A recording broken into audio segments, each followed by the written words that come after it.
Seeing now the human condition, and why we look at it is because we don't want to be bound, and yet how can we know our freedom without being anarchists, essentially? How can we know our freedom without disturbing that structure which also works for us?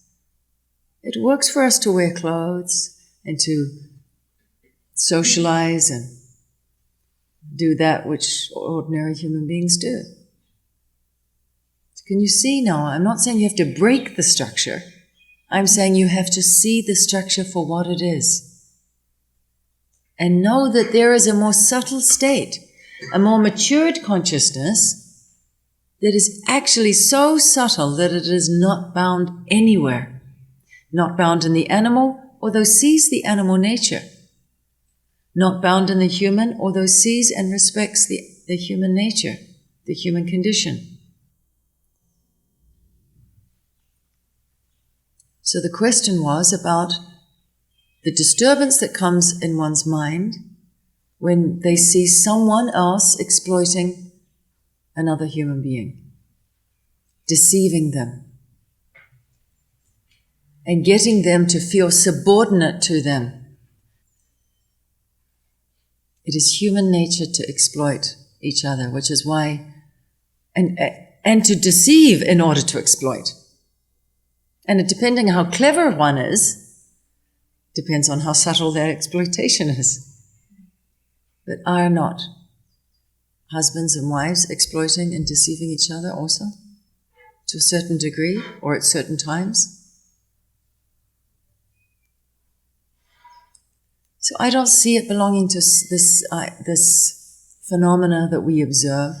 I don't see it belonging to some people and not to other people. I see the potential is there throughout, because what is true throughout. So you cannot have this truth and this not truth. It's true there, but it's not true there. That's not truth. That's relative opinion, position. It's fine to have a relative position, but it's not truth. So I open it. It just came up as a question. It wasn't my plan. But as anyone would like to share on this? Because it's a really great topic, actually. And I really appreciate the person who brought it up. Really, I think we all have to, obviously we have to see it because it came up. And that's the beauty of not having Carolyn. And that's the beauty of not having a plan. You can go with what is needed to come up, because if I have a plan, I'm going to exploit you, that you should listen to what I want to tell you. And a teacher should be there to say, what is it that you want to? Which is why I opened it today for you. Bring your topics to me. And let's see them. Let's air them. I don't want to just tell you what it is. I want to share, look, this is what I see. Do you see the same? Can you see this? Because that's what my teacher for 35 years, I was every day felt that I sat in front of him and he was describing the landscape, the very same landscape that I was also seeing. And as he was speaking, I was going, oh, it's true, I do see that. I do see that. I do see that. I didn't feel he was telling me something I didn't know or I didn't see. So now I open, what do you see? And then following that about your teacher saying, be prepared to experience all of humanity. Yeah. That I am capable of all of it. Yes. Of the exploitation, that's me. Yeah. That's my nature. Yeah. And there's nothing wrong. It's just as we were talking about, that's just how it is. That's the plan. That's the design. Mm-hmm. So this subtle, which we're describing today with the word space, means subtle. What is that is not bound in the form? That's what space basically means. Because what is the quality of space is that forms are in so-called, they're not really in space, to be honest. Forms are also space, but for the sake of not getting too scientific, because in science, it's all space actually. But the idea of how we perceive it through our minds, we see things. And it takes up a lot of oxygen to see these things. It takes up a lot of mind attention to see things and the dynamic between things, to see people and the dynamic between people. And all the time, this interaction could not happen without space. Space is always, it is actually the very subtlety, or you could say the power through which anything is experienced, but it is least explored. The animal is very much explored. The human is very much explored. The subtle, the space, the unobvious, that's another good way to say it. Beyond what is known, the knower. So all of us have been evolved to this point where we are interested to explore space. And as she said, it's not to denounce now. It's not that Gudrun now has to stop being a doctor or leave her family. This is an old-fashioned idea, this renunciation. We don't have to renounce, denounce, or even criticize what has been the structure so far, but just to expand beyond what we know. Expand beyond our conditions. And a part of what has been happening in these 2 weeks together is that people have bumped up against their conditions, either interpersonally or physically, dealing with the weather, or dealing with a hard bed, or dealing with the food, or dealing with the company, or dealing with the whole social interaction. Of course, it's not always comfortable, but it has to reflect real life. Because like Mayank and I spoke yesterday, that retreat spa that we went to was perfect on the form level. And yet, what was that we felt that had no spirit in it, had no space, no freedom? So we are the explorers of space. This is an awareness where we are not aware of, in fact. So that's a cause. That's brilliant. An awareness we are not aware of. Yeah. That's it. Because that's why I needed to question you more, or understand what you were saying more. Because just to examine, there's something that is aware and something that is not aware at the same time. Mm-hmm. So how to describe this? This is the play now. This is how we play. To bring up this seeming difference that is not really, that when it's understood fully, is lived fully. So we're aware of something, like you said, we're actually always, or Carolyn said, we're actually seeking space all the time. That which you're seeking must be that which you know. Yeah. But we're not conscious of it, that's what it is that we're seeking, because space has nothing obvious. So then love is a very good example. What is it that you're seeking in love? It will appear that I'm seeking the person, but one is seeking love. Because you love that body and I love another body, but we're both seeking love. Where that love has become attached to the body is a different story. So actually, space, which is synonymous with love, which is synonymous with peace, which is synonymous with truth, which is synonymous with joy, with ease, with liberation, with freedom. All these words to me mean space. If there is seeking for all these things, there must be knowing of all these things, and awareness of all them. So why is it then that we suffer? If it is that we are wanting space because we are knowing space, that should be the end of the story. Why does a human being suffer then?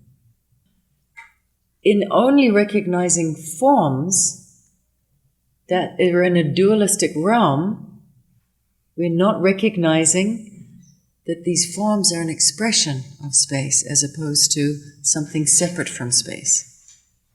The tendency through the waking state filter is to see space and then objects in space.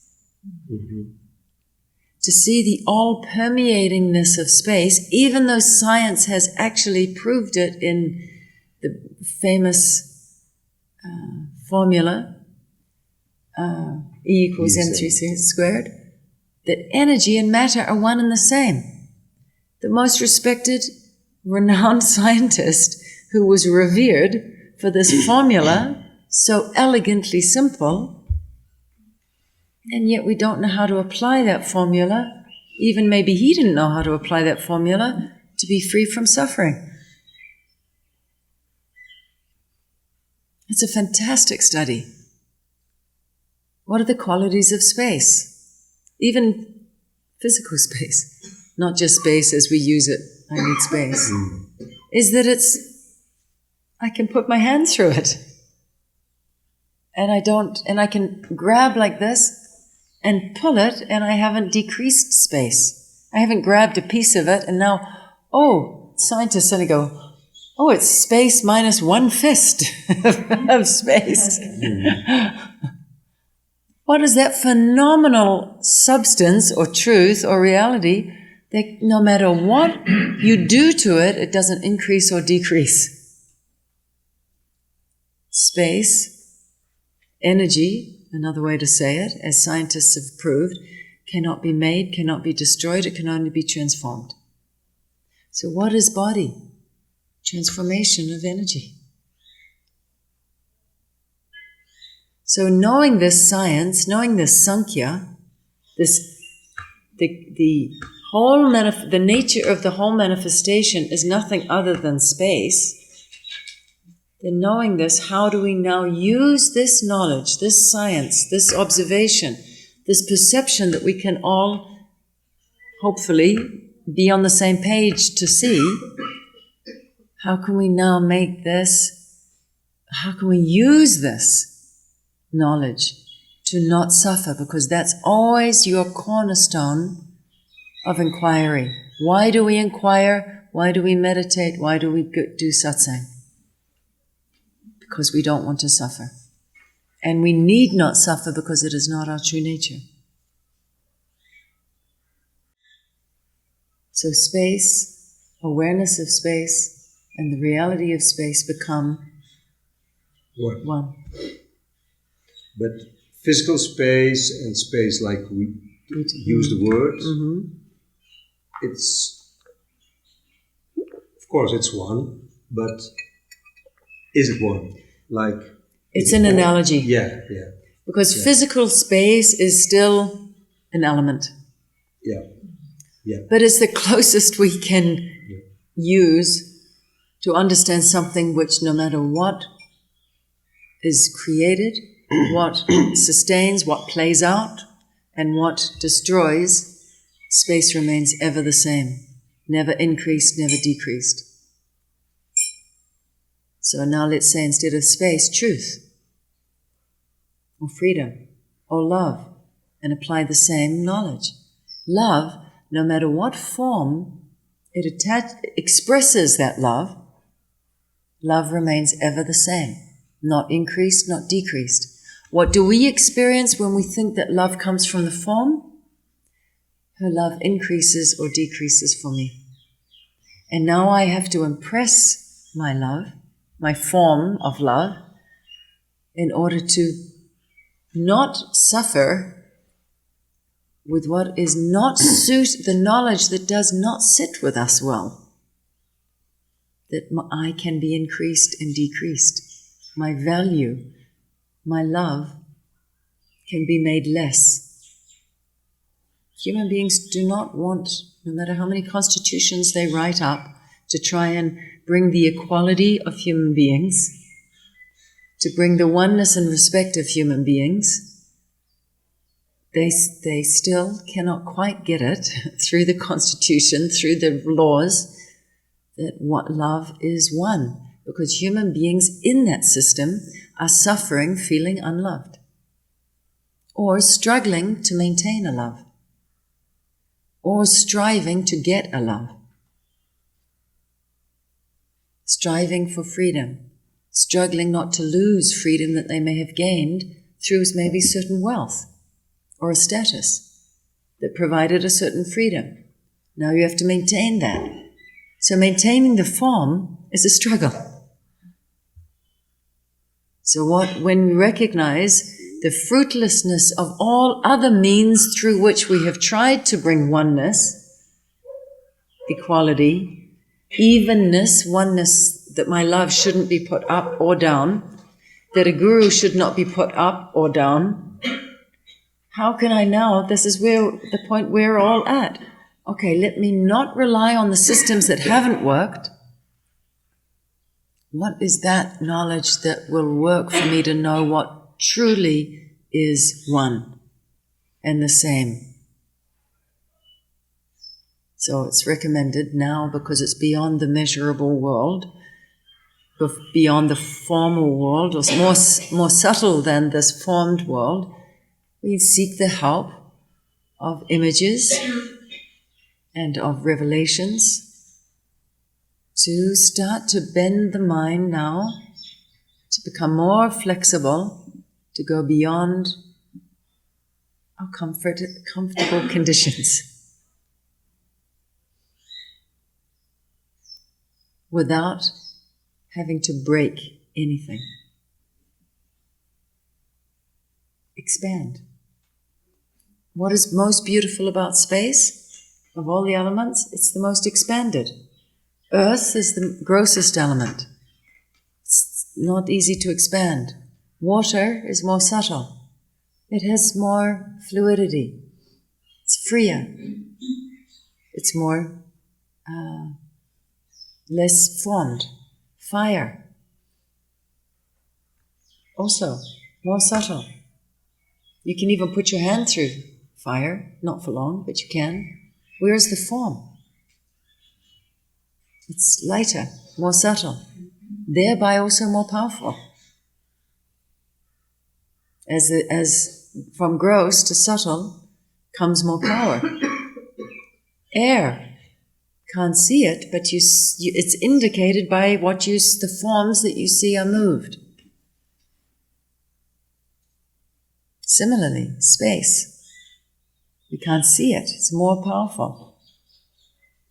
But we can, just as we infer the existence of air by seeing forms moving, being affected by air, so too we can understand space, freedom, love, through the expression of these beautiful forms. So you are right.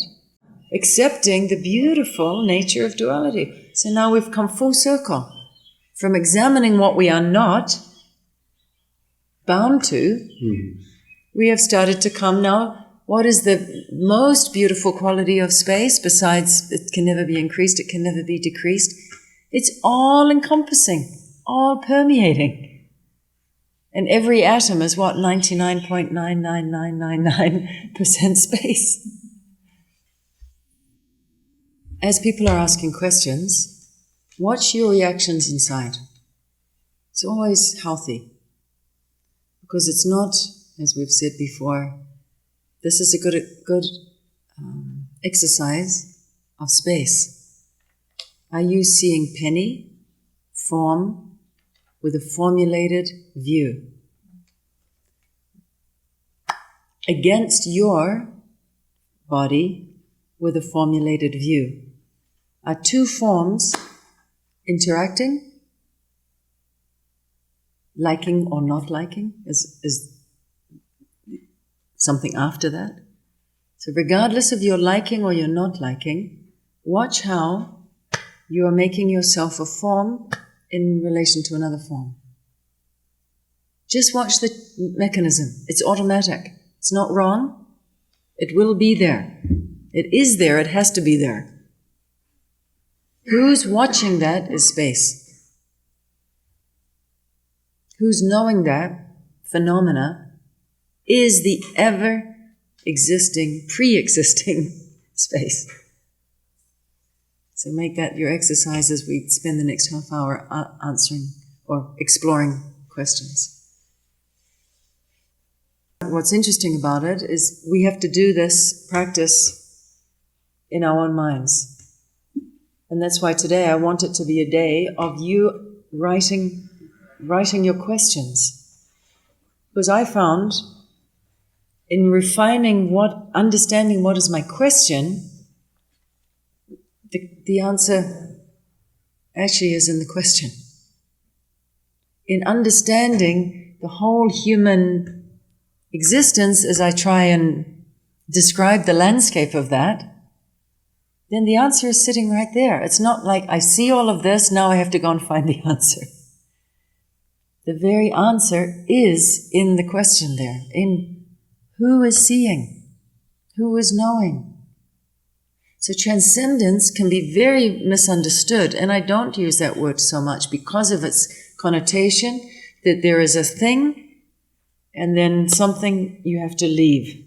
So this idea that there is something that you have to transform is a different word. That's my connotation for Okay. transcend, I guess. And when I hear someone else say that transcend is to rise above, for me, transcend is still to transform. I guess that's Okay. why E equals MC squared. So this is What why is it's good transcend? to explore language. Because now you say transform. Absolutely. The word I use is expand. Expand is clear. So transform is expand. Yeah. Now it's only language. You can also say transcend. It doesn't matter. But it's only use that language that inspires you not to suffer. That's the only point. It's not to get the language right. As Jopp and Moldy said about their teacher, he said, you can't get it right. And that's very true. It's not about being right. But we use language and we bring our concepts because they have to be aired. And it's healthy to air them. And some people air them more easily, but they air them on behalf of everyone to see something in themselves.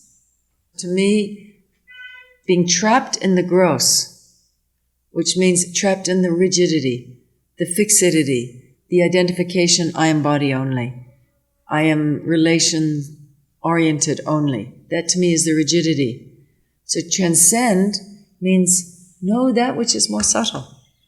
Know the subtle. And meditation, exactly on a very scientific level, does that. Because as soon as you are still, the senses that are otherwise always being stimulated. As soon as we open our eyes, engage our ears, and move our bodies, the whole stimulus of the sensual and thereby the mental mechanism that responds to the senses is engaged. It absolutely cannot not happen. So that's why in meditation, it's recommended keep the body still and keep your eyes closed because the eyes take up a lot of brain space. Allow the senses, if you stop feeding them, they automatically, just by sitting, the senses start to become more subtle. They're not so outwardly focused. They're not so hyper-stimulated, projecting outward. As soon as the senses start to become more subtle, the awareness that is always there but not recognized, it starts to reveal. I'm always here. But you didn't see me because the preoccupation, the busyness of the wheel that was creating a blur by which you didn't see that which is beyond the wheel. One little observation. Please. Years ago when I was studying filmmaking, which is a very busy activity, I worked part-time in a float tank centre. And I've just realised, right, when the first time I floated, and as it got more intense as it went on, and I'd say to people, it's effortless meditation in a float tank. And of course, only now I'm realizing it's sensory deprivation. Absolutely. Which of course I realize, but somehow it's just become more clear in talking about it. That the extreme sensory deprivation, that there's no sound, there's no Gravitation. there's no gravitation. But this is the meditation too, that you're not reliant now on going into a float tank in order to transcend. Because now you're going to attribute your temporary ease with the float tank. So sensory deprivation, what are those things that we are doing to keep the senses stimulated? And this is why it is recommended also to have periods of your day to be alone, in periods, or even if you share a house, to at least sit not engaging, and not to speak so much, not to eat those foods that keep you very heavy. So all this yogic science is all to allow the nervous system to become more refined.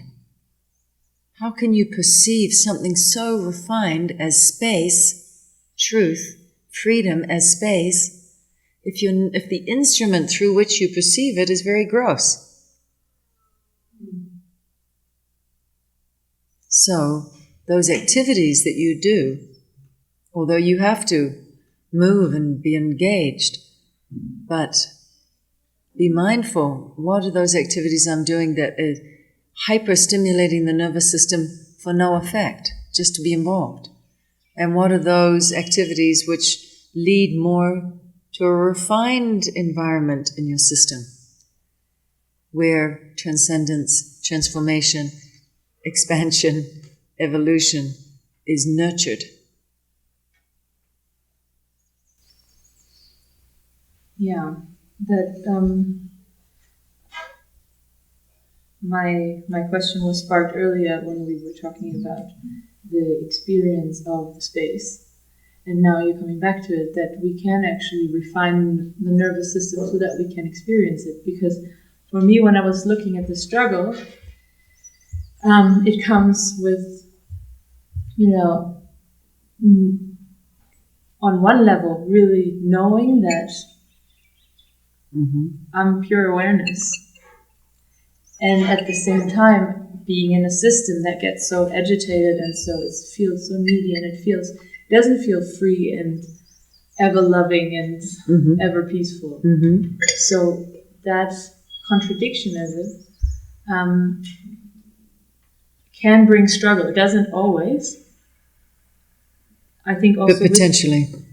And especially when I feel very trapped somehow in my system or in a situation or something, and then I try to remember, but who's seeing it? Who's seeing it? And I just can't. It feels like it's not reachable.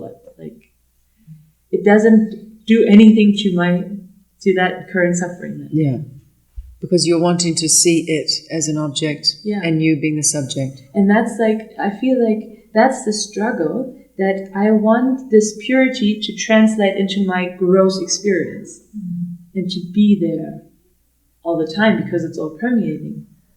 So then, my mind makes these concepts about what it should be. Yeah.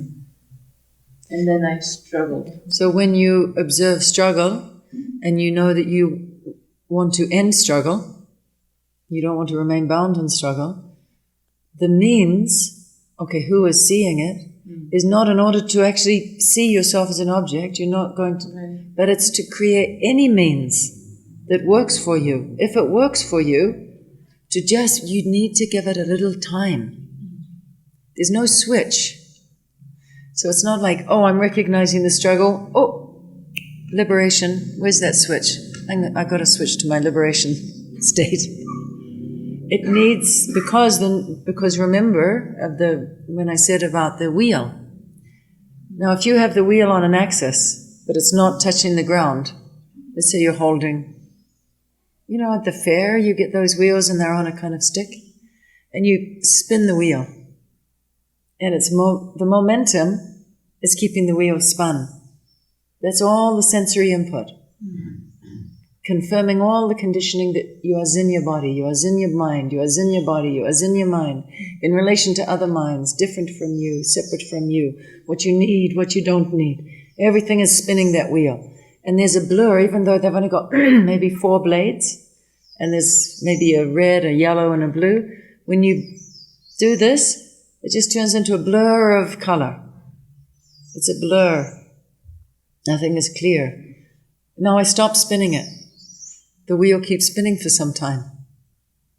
Right? Of its own momentum. Takes time. You take your hand away, stop spinning it. But it starts to slow down, and as it slows down, oh, there's 4 blades, 3 blades. Oh, and look at the colors. I see that. And then when it is still, then you see through it fully.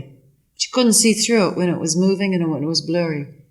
And the switch from, although I did speak yesterday, when you put a stick in the only way to do it like a shock, which also works sometimes, to get that stick and put it in the wheel, it will stop suddenly. But short of putting the stick in there, it's going to take time, and that blur takes time. So that's why it's very important in meditation when you first sit, not to get discouraged. Oh, I've been sitting for a minute. Why have I not transcended? The wheel takes some time. And you've got to not now, oh, I've just sat. Where's the truth? Where's the space? Who am I? Who's the seer? Who's the knower? Brrr, that's just keeping on spinning that wheel. I got to find peace. I got to find that space that Shikha talks about. Where is that space? I got to find. I'm not finding it. I'm useless. I should give up. All this talk is spinning the wheel, spinning the wheel, spinning the wheel. It's allowing. That's why it's the ultimate in self-compassion, self-love. There's no greater love than loving yourself, because let's face it, we are actually only loving ourselves. Let's be honest. How do we become free if we're not going to be honest with what we see and be able to laugh at ourselves? We take ourselves so seriously, wanting to control this thing that actually we know we have no control over. As soon, I don't know if anyone has been jilted in love, but I have been. When someone that you love loves someone else, have you seen your love turn to hate? I have. Who did you love? You love the person who loves you. Let's be honest. As soon as their love turns to someone else, it can turn to hate, unless you understand fully what it is, what love really is. Then it won't turn to hate. It will turn to incredible understanding and self-love. So this love-hate thing, it's very relative. It's very conditional. When we see it, just to see it, this is the meditation. So this is why this question about transcendence, why I tend not to say that word, is because you're going to say, I have to transcend. What's that doing? Spinning the wheel. I have to transcend. Thoughts are coming. Oh no. Feelings are coming. Oh no. I'm all the stories of my disturbance are coming. Oh no, I'm not transcended. You're just going to sit spinning that wheel. Sit and don't expect anything. Just sit and love yourself and watch what happens. Nice. Don't look for the knower, the seer. It's not there. It's a means. It's a tool. There is no knower. Knower is a means at the beginning to start to expand. But you don't then in the expansion, oh, there's the knower. There's no object. It's all space. But there is a change that I perceive between me trapped in the story and me seeing it all. Yeah. So the me seeing it all, That's call it by any name. Yeah, that's what I just called it. Yeah, but it's not an object to find, to see. Because you said, I'm looking but to for remember in the moment. Yeah, that's it.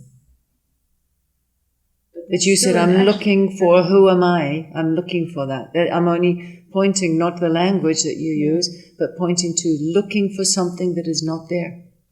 It seems like it's not there because this gross Seems is the senses. Yeah. It's Seems is the overshadowed. deception. Yeah. Right. And yet it can feel quite real. Deception is very real. The snake looks real. But that which appears to be real is not real. So not to be afraid to sit with the Yeah. deception. That's it. Absolutely. One more and then we'll meditate. Well, I never had a connection to the word transcend really. As I understood it, I always thought it's I don't have to really change anything, in the sense of that I only need to put the focus somewhere else. Like I'm not the filmmaker, but my picture is sometimes that from focusing on the little tiny things, I just have to refocus to get the whole thing, not only this one thing. So this is a good word, focus. The microscope, the small, perspective. So Penny calls that transcendence, whether you call it transformation, whether you call it subtlety, whether you call it meditation, doesn't call it by any name, but it's this. Give it space. Give it space. Absolutely. Perspective. Vision. Knowing as opposed to thinking. Vision. Darshan. All these words are to indicate subtle, ever present. So it's not now something I recognize that focus is limited. Let me now import the truth. It's there, unobvious, unapparent, formless. What a crazy system what a crazy inquiry or inspiration that we had to investigate something that has no form. But anyway, I interrupted because I like that word focus. It's not focus from one to another, which is why positive affirmation won't go deep enough.